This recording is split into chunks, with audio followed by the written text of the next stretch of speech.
Okay, so in the last lecture, we have covered about the phases of the compiler, and today we are going to start the lexical analyzer. That is the first phase of the compiler. But before starting the lexical analyzer, we'll take the little bit revision of the last lecture, and there are some things which I'm going to add on that, right? So in the last lecture, we discussed about the phases of the compiler. So there are how many phases? We had lexical analyzer, then we had syntax analyzer, then we had semantic analyzer. After that, we were having intermediate code generation, then code optimization, then we had target code generation. So basically, all the phases of the compiler can be divided in two parts, right? So first part is called as front end part. Front end, right?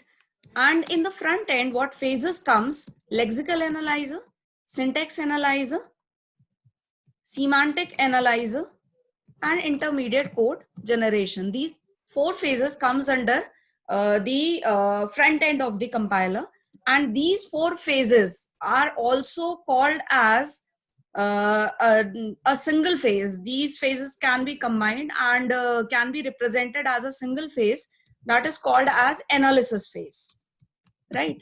So basically we can say that there are two phases of the compiler. The compiler works in two phases. One phase is the analysis phase, another phase is the synthesis phase. The analysis phase is also called as the front end of the compiler. Now we'll talk about the back end of the compiler. So basically back end of the compiler obviously consists with the code optimization and target code generation. And these two phases unitely called as the synthesis phase. तो in short हमने क्या बोला कि जो पूरा phase diagram है that is divided in two part, analysis phase and synthesis phase. The analysis phase is also called as front end of the compiler, and it consists with four phases: lexical analyzer, syntax analyzer, semantic analyzer, and intermediate code generation. And the synthesis phase also called as backend of the compiler, and it consists with code optimization and target code generation, right? So these things were left in the last lecture. So today I'm going to start with the lexical analyzer. So lexical analyzer, it is the first phase of the compiler, and there are three things which are performed by the lexical analyzer. First, it will scan the program, or it will read the program left to right, character by character, right? So we can say that it reads character by character each line.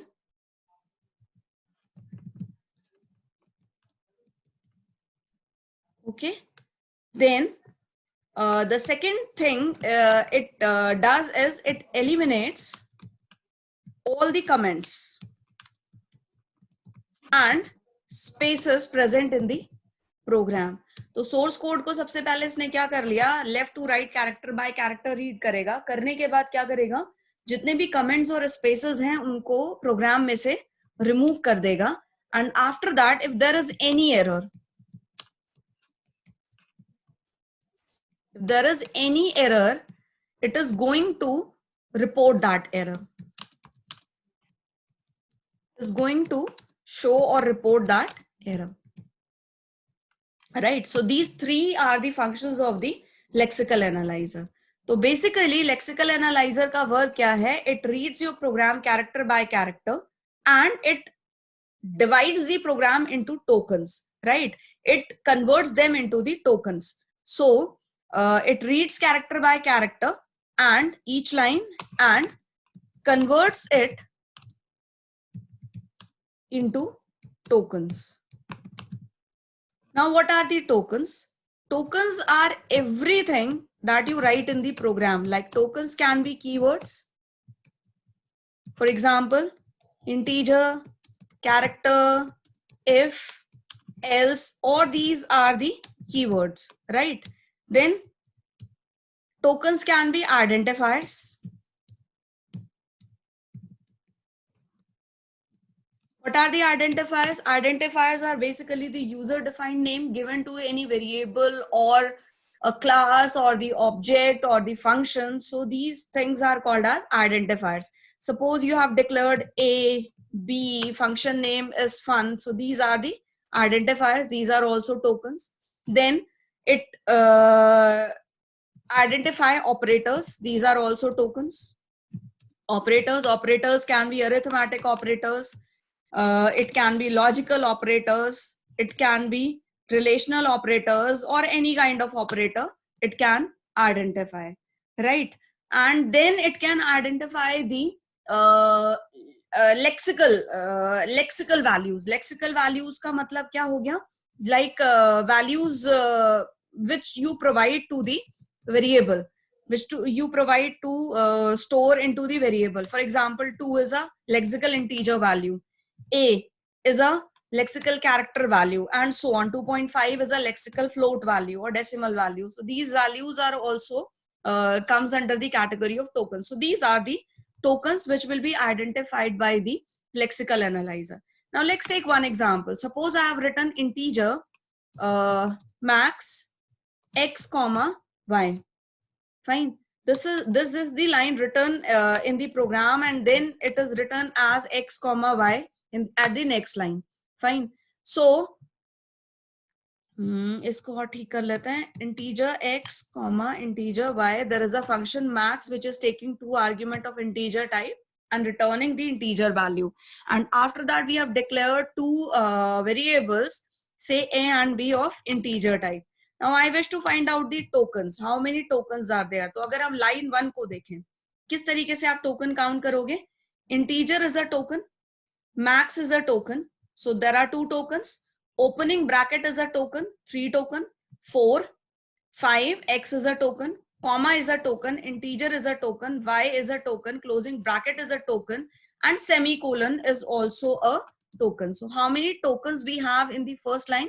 1, 2, 3, 4, 5, 6, 7, 8, 9, and 10. So we have 10 tokens in the first line, right? Now come to the next line. How many tokens are there? 1, 2, 3, 4, 5. So there are 5 tokens in the next line, right? Now let's take one more example. Suppose I have return x is greater than y, then I'm using a ternary operator, then x is greater, else y will be the result. Suppose this is written. So how many tokens are there in this line? 1, 2, 3, 4, 5, 6, 7, 8, 9, 10, and 11. So there are 11 tokens we have in this line. Fine. Now let's take one more example. Suppose you have written printf, hello, I am good. Fine. So this is the line you have written. How many tokens are there? See, first of all, whenever you have written anything in the program inside the inverted comma, this I'm going to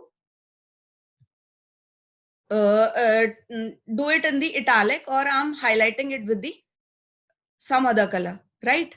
So basically the thing that you have written in the inverted comma will be considered as one token. So how many tokens are there in this line?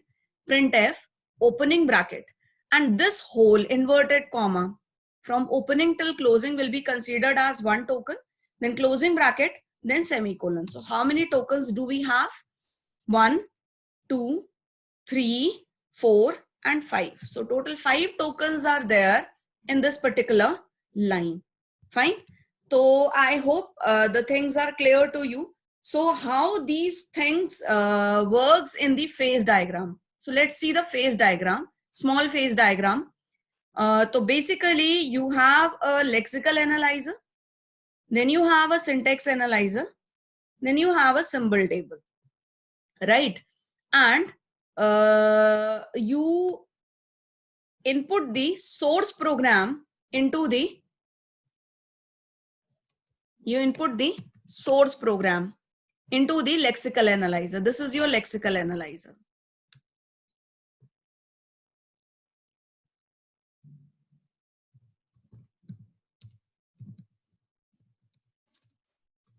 Okay.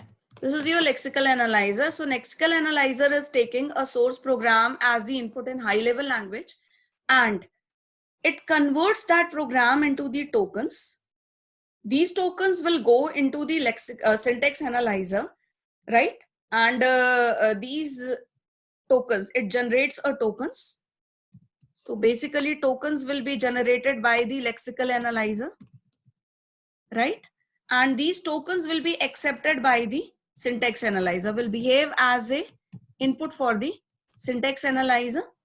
And in both of these phases, there is a block that is called as symbol table, which takes all the symbols, or which stores all the symbols identified by the lexical analyzer, right? So basically all the symbols which are identified by the lexical analyzer will be stored into the symbol table. Keywords, identifiers, variables, everything will be stored into the symbol table, and these symbol tables will be further used by the other phases. Fine. So this type of relationship is actually lies between the lexical analyzer, syntax analyzer, and symbol table. Fine. So this is all about the lexical analyzer. And one more thing, there is a tool that we used for the lexical analyzer, that is Lex. Sometimes it is called as Flex, or you can call it as JFlex. These are three tools that we use to create the lexical analyzer. So I'm just increasing the size of the text. So these are the tools which are used for the lexical analyzer, right? One more thing, your lexical analyzer is basically based on finite automata, right? While if we talk about the syntax analyzer, then it is based on the, if we talk about the syntax analyzer, then it is based on the push down automata.